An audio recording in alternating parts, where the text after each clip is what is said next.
वाजले की 12 सारख्या गाण्यावर डान्स असो किंवा चंद्रमुखी सारखा सिनेमा, अभिनेत्री अमृता खानविलकरने आजवर तिचा अभिनय, डान्सच्या जोरावर आपल्या सगळ्यांचीच मनं जिंकली आहेत.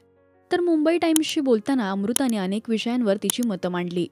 तुला मिळणाऱ्या नकाराकडे तू कसं पाहतेस असा प्रश्न जेव्हा तिला विचारण्यात आला तेव्हा अमृता म्हणाली, हे कलाविश्व तुम्हाला नकार कसा पचवायचा आणि संयम कसा बाळगायचा या दोन्ही गोष्टी शिकवतं.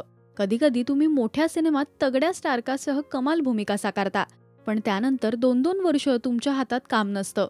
या प्रक्रियेमुळे ही एक कलाकार घडत असतो. एखाद्या कलाकाराकडे काम नसतं तेव्हा खरा कलाकार घडत असतो. या दृष्टिकोनातून मी नकाराकडे पाहते. आमच्या वेळी काम मिळवणं हा खराखुरा संघर्ष होता. आता कलाकारांना सहज काम मिळतायत. मनोरंजन सृष्टीच्या मागण्या दर 10 वर्षांनी बदलतात. सिनेमांचे विषय, ते मांडण्याच्या पद्धती, निर्मिती, दिग्दर्शक, तंत्रज्ञ आणि कलाकार यात बदल होत राहतात. पण कोणत्याच पिढीतील कलाकारांना पहिल्या टप्प्यात काम मिळवणं आणि दुसऱ्या टप्प्यात चांगली कामं मिळवणं हे सोपं नसतं. जुन्या काळातील आव्हानं आणि संघर्ष हे सगळं वेगळं होतं. आत्ताच्या काळातील आव्हानं वेगळी आहेत. नव्या माध्यमांसह नवीन आव्हानं आपल्यासमोर उभी आहेत.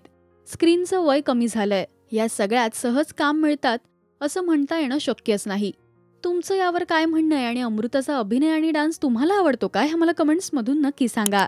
मराठी सिनेविश्वातील बातम्या, अपडेट्स आणि गॉसिपसाठी तुम्ही सबस्क्राईब करा राजश्री मराठी.